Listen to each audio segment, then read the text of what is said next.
Movie की शुरुआत होती है और हमें एक गैंगस्टर को दिखाया जाता है जो अपनी पीठ पर टैटू बनवा रहा था। तभी वहाँ पर उसका एक आदमी एक लिफाफा लेकर आता है जिसके अंदर काली रेत होती है। लिफाफे में रेत को देखकर वो गैंगस्टर हंसने लगता है क्योंकि वो उसकी सच्चाई नहीं जानता था। लेकिन उस काली रेत को देखते ही टैटू बनाने वाला बूढ़ा आदमी सहम जाता है और कहता है कि इस काली रेत का मतलब है कि दुनिया के सबसे खतरनाक योद्धा निंजा आने वाले हैं। वो बताते हैं कि कई साल पहले उसका सामना भी एक निंजा से हुआ था, इसलिए वो जानते हैं कि निंजा कितने खतरनाक होते हैं। निंजा ने उसके दिल पर वार किया, लेकिन उसकी किस्मत अच्छी थी कि उसका दिल दाईं तरफ था, इसलिए वो जिंदा बच गया। ये स्टोरी सुनते ही वो गैंगस्टर और उसका साथी हंसने लगते हैं, लेकिन तभी उस गैंगस्टर के साथी का सर दो भागों में बट जाता है क्योंकि वहाँ पर निंजा आ चुके थे।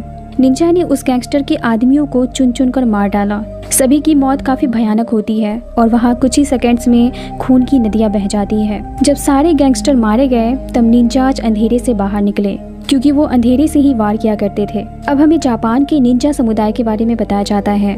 इस समुदाय के लीडर का नाम होता है ओजोनो। इस समुदाय में अनाथ और बेसहारा बच्चों को दुनिया के सबसे खतरनाक योद्धा जिसे निंजा कहा जाता था उसकी कड़ी ट्रेनिंग दी जाती थी। इन निंजाज के बारे में दुनिया के बड़े बड़े लोग जानते थे, लेकिन आम जनता इसे बस कहानी मात्र मानती थी। ये निंजाज अंधेरे में काम करते थे और 50 किलो सोना के बदले ये निंजाज किसी की भी जान बेरहमी से ले सकते थे। अब एक दिन निंजा समुदाय के सरदार ओजोनो राइजो नाम के एक अनाथ बच्चे को अपने आश्रम में लेकर आए। उन्होंने राइजो के अंदर एक अलग तरह की खूबी देखी जिससे वो समझ गए कि आने वाले वक्त में वो उसके समुदाय का सरदार बन सकता है। इसलिए उन्होंने राइजो को कड़ी ट्रेनिंग देनी शुरू कर दी। उसे इतनी सख्त ट्रेनिंग दी जा रही थी कि 10 साल की उम्र में ही उसके शरीर पर सैकड़ों घाव के निशान बन चुके थे। निंजाज को अंधेरे में बिना कोई आवाज किए हमला करने की ट्रेनिंग दी जाती थी। अब एक दिन ओजोनो राइजो को लकड़ी के फर्श पर चलवाता है, लेकिन जैसे ही राइजो के पैर के दबाव से लकड़ी में आवाज होती है, ओजोनो उसे बुरी तरह से पीटता है और उसके पैर पूरी तरह से जख्मी हो जाते हैं। अब रात में राइजो को दर्द के कारण नींद नहीं आ रही थी। तभी वहाँ पर किरिको नाम की एक लड़की आती है और राइजो के घाव पर औषधि का लेप लगाती है। किरिको भी वहाँ पर निंजा बनने की ट्रेनिंग ले रही थी। वहाँ पर ट्रेनिंग के दौरान बच्चों को सिखाया जाता था कि दुनिया में उनका कोई नहीं है, इसलिए उन्हें हर तरह के इमोशंस को खुद से दूर करके रखना होगा। लेकिन किरिको बिल्कुल अलग तरह की लड़की थी। वो काफी इमोशनल थी। किसी को भी मारना उसे बिल्कुल पसंद नहीं था। अब धीरे धीरे वक्त गुजरता है और ये दोनों बड़े हो जाते हैं। बड़े होते होते राइजो एक पावरफुल निंजा बन जाता है, लेकिन एक दिन वो अपने साथी ताकेशी से लड़ता हुआ हार गया क्योंकि ताकेशी ने धोखे से उस पर वार किया था। सब जानने के बाद भी ओजोनो ने राइजो को ही उल्टा कमजोर साबित कर दिया और उसके पेट पर अपनी उंगलियों से इस तरह से वार किया कि वो दर्द से कराहने लगा। अब अगली सुबह जब ओजोनो वापस आया तो उसने राइजो को देखा जो रात से वहीं बैठा हुआ था और फिर से अपनी ट्रेनिंग के लिए तैयार था। ये देखकर ओजोनो काफी खुश हो जाता है। अब लगातार कुछ दिनों की ट्रेनिंग के बाद राइजो इतना परफेक्ट योद्धा बन चुका था कि वो अपनी आंखों पर पट्टी बांधकर भी अपने विरोधियों को ढेर कर सकता था। लेकिन किरिको को अब भी ये मार काट बिल्कुल पसंद नहीं था। राइजो किरिको को अक्सर समझाया करता था कि अगर ओजोनो को किरिको के इस बर्ताव के बारे में पता चल गया तो वो उसका दिल निकाल लेगा। दरअसल राइजो नहीं चाहता था कि किरिको को कुछ भी हो क्योंकि वो उसे पसंद करता था। अब एक दिन ट्रेनिंग के दौरान ओजोनो किरिको को चाकू से एक आदमी को जान से मारने के लिए कहता है। ये उसका टास्क होता है, लेकिन किरिको ऐसा करने से मना कर देती है। इसके बाद ओजोनो किरिको के फेस पर चाकू मारकर घाव बना देता है और उसे एक पिंजरे में बंद कर देता है। रात में राइजो चुपके से किरिको के पास जाकर उसे पानी पिलाता है और उसे कहता है कि मैंने तुम्हें सावधान किया था, लेकिन तुमने मेरी बात नहीं मानी। अब एक रात मौका देखकर किरिको वहाँ से भागती है और भागते हुए वो राइजो को भी अपने साथ वहाँ से भागने के लिए कहती है, लेकिन राइजो जाने से मना कर देता है। अब किरिको अकेली ही वहाँ से भाग जाती है, पर अगले ही दिन किरिको को पकड़ लिया जाता है और उसे मौत की सजा सुनाई जाती है। अब ओजोनो के कहने पर ताकेशी किरिको के दिल पर हमला करके उसे राइजो के सामने ही मार डालता है, पर राइजो कुछ भी नहीं कर पाता। अब कुछ समय बाद हमें बर्लिन में मिका नाम की एक लड़की को दिखाया जाता है जो अपने बॉस रायन के पास निंजा समुदाय की होने का सबूत लेकर जाती है और वो रायन को बताती है कि निंजा समुदाय आज भी एग्जिस्ट करते हैं। बच्चों को चुराकर ये समुदाय उन्हें कड़ी ट्रेनिंग देते हैं और उन्हें हत्यारा बना देते हैं और 50 किलो सोने के बदले निंजा किसी की भी हत्या कर सकते हैं। रायन जो मानता था कि निंजा समुदाय बस सुनी सुनाई कहानी मात्र है, वो मिका के सबूत को देखकर इस केस में इंटरेस्ट लेने लगता है और छानबीन करने पर रायन को पता चलता है कि सेबेस्टियन नाम के एक जासूस ने भी निंजा समुदाय की जासूसी करने की कोशिश की थी और उसने निंजा समुदाय के खिलाफ काफी सबूत इकट्ठा भी कर लिए थे, लेकिन उसे निंजाज ने मार डाला। वहीं बर्लिन में हमें राइजो को दिखाया जाता है जो वहाँ किसी मिशन पर था। वो एक फ्लैट में अकेला रहकर अपने मिशन को कंप्लीट करने की कोशिश में लगा हुआ था। एक दिन राइजो कपड़े धोने की दुकान पर गया जहाँ उसे एक लेडी मिली और राइजो को उसे देखते ही समझ आ गया कि वो कोई निंजा है। अब वो लेडी राइजो पर हमला कर देती है। इसके बाद उन दोनों के बीच एक जबरदस्त फाइट होती है और कुछ देर बाद हमें दिखाया जाता है कि वो लड़की वॉशिंग मशीन के अंदर है, मतलब कि राइजो ने उसे मार डाला। उधर मीका उस जासूस की पत्नी से मिलने पहुंची जिसे निंजाज ने उनकी जासूसी करने के कारण मार डाला था। उसकी पत्नी ने मीका को बताया कि निंजाज के ऊपर रिपोर्ट बनाने के बाद मेरे पति के व्यवहार में अचानक बदलाव आने लगा। उन्होंने घर के खिड़कियों दरवाजों में नए ताले लगवाए, तालों के ऊपर भी नए ताले लगवाए, घर के कोने कोने में सीसीटीवी कैमरास लगवाए और लाइट्स की व्यवस्था की ताकि कहीं से निंजाज न आ जाए। लेकिन अचानक एक रात सारी लाइट्स बुझ गई और निंजाज ने उन्हें मार डाला। अब रात होने पर मीका जैसे ही अपने घर जाती है वो देखती है कि उसके बिल्डिंग की लाइट कटी हुई है। ये देखकर वो डर जाती है। अब जैसे ही वो अपने घर के अंदर जाती है उसके ऊपर एक निंजा हमला कर देता है। अब इससे पहले कि वो निंजा मीका को मार डालता, हैरानी की बात ये होती है कि एक दूसरा निंजा आकर मीका को उस निंजा से बचाता है और सभी निंजाज को मार डालता है और वो निंजा कोई और नहीं बल्कि राइजो होता है। अब राइजो मीका के साथ वहाँ से निकल जाता है। अब रास्ते में बात करने के दौरान मीका राइजो से पूछती है कि ऐसी कौन सी बात हो गई जो तुम्हें निंजाज के खिलाफ जाना पड़ा। अब यहाँ हमें पता चलता है कि राइजो ओजोनो के कहने पर बर्लिन में एक आदमी को मारने के लिए आया हुआ था और ना चाहते हुए भी राइजो को उस आदमी को मारना पड़ा। अब इस मिशन को कंप्लीट करने के बाद राइजो ओजोनो से मिलने गया। ओजोनो ने राइजो से कहा कि मुझे तुम पर गर्व है और ओजोनो राइजो के सामने एक लड़की को लाता है और राइजो से कहता है कि इसने हमसे और हमारे परिवार से भागने की कोशिश की है, ताकेसी इसे वापस लेकर आया है।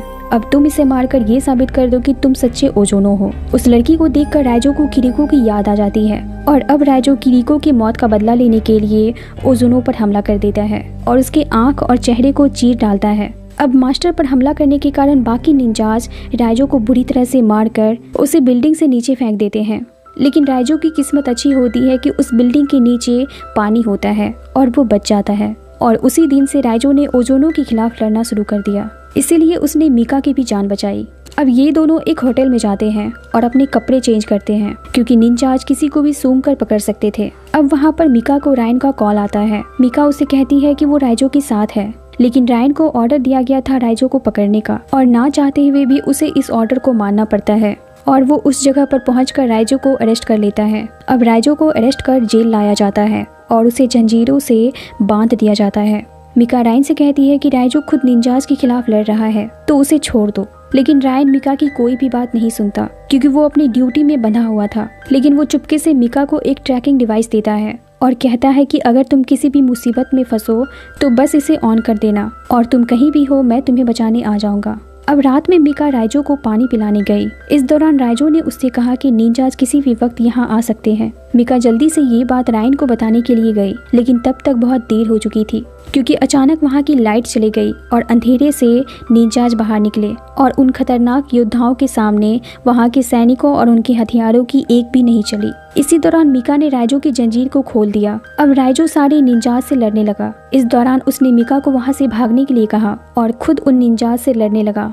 चूँकि राइजो ओजोनो समुदाय का सबसे बेहतरीन निंजा था, लेकिन इतने सारे निंजाज को एक साथ संभालना राइजो के लिए भी आसान नहीं था। अब राइजो ताकेसी से लड़ता हुआ सड़क पर आ गया और एक वक्त में ताकेसी राइजो को अपनी तलवार से मारने ही वाला था कि तभी मीका कार लेकर वहां आ जाती है और ताकेसी को टक्कर मारकर राइजो को अपने साथ ले जाती है। राइजो की हालत काफी खराब थी, इसलिए रास्ते में मीका राइजो को हॉस्पिटल चलने के लिए कहती है, लेकिन राइजो मना कर देता है क्योंकि निंजाज उन्हें वहाँ आसानी से ढूंढ सकते थे। अब मीका राइजो को लेकर होटल जाती है। कमरे में राइजो बेहोश पड़ा हुआ था। मीका उसके पास जाती है और उसे बचाने के लिए वो राइजो को थैंक्स बोलती है और वो अपने पास रखे ट्रैकिंग डिवाइस को बाहर निकालती है ताकि वो रायन को सिग्नल भेज सके। तभी वहाँ पर निंजाज आ जाते हैं और राइजो को अपने साथ ले जाते हैं। अब राइजो को ओजोनो के सामने पेश किया जाता है। ओजोनो राइजो को आखिरी मौका देता है माफी मांगने का, क्योंकि एक वक्त था जब उसने सोचा था कि राइजो आगे चलकर ओजोनो समुदाय का सरदार बनेगा, लेकिन राइजो उससे कहता है कि आज जो कुछ भी हो रहा है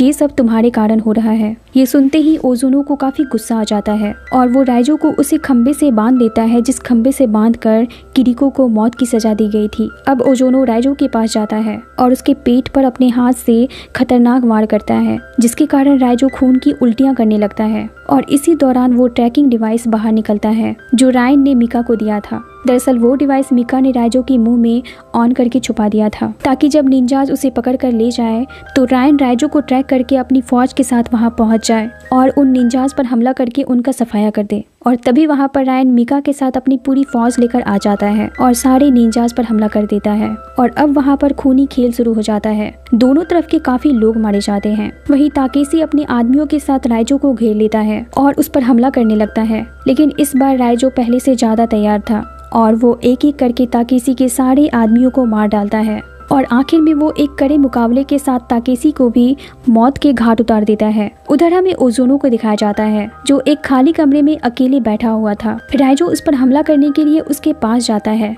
लेकिन तभी ओजोनो वहां से गायब होकर राइजो के पीछे से निकलता है और लगातार राइजो पर हमला करने लगता है। इस दौरान दोनों के बीच जमकर फाइट होती है। अब ओजोनो राइजो से कहता है कि तुमने हमारे परिवार के साथ गद्दारी की है और उसे फिर से माफी मांगने के लिए कहता है। इस पर राइजो कहता है कि ना तो ये मेरा परिवार है और ना ही तुम मेरे पिता हो। तुम्हें मारने के बाद जो मैं पहली सांस लूंगा वो मेरी जिंदगी की पहली सांस होगी। ये कहते ही दोनों के बीच फिर से एक जोरदार लड़ाई शुरू हो जाती है। इसी बीच मीका राइजो की मदद करने के लिए वहाँ आ जाती है, लेकिन तभी पीछे से ओजोनो आकर मीका के सीने से तलवार आर पार कर देता है। ये देखते ही राइजो को किरिको की याद आ जाती है कि इसी तरह ओजोनो ने उसे मार डाला था। तब उसने किरिको को बचाने के लिए कुछ नहीं किया था, लेकिन आज वो नहीं रुकेगा और इसके बाद वो ओजोनो पर एक खतरनाक वार करके उसे कई टुकड़ों में बांट देता है। अब राइजो मीका को लेकर बाहर आता है। तभी वहाँ पर एक डॉक्टर आता है और राइजो को पता चलता है कि मीका का दिल दाईं तरफ है, इसलिए उसे कुछ नहीं होगा, वो बच जाएगी। अब मूवी की आखिर में हमें राइजो को दिखाया जाता है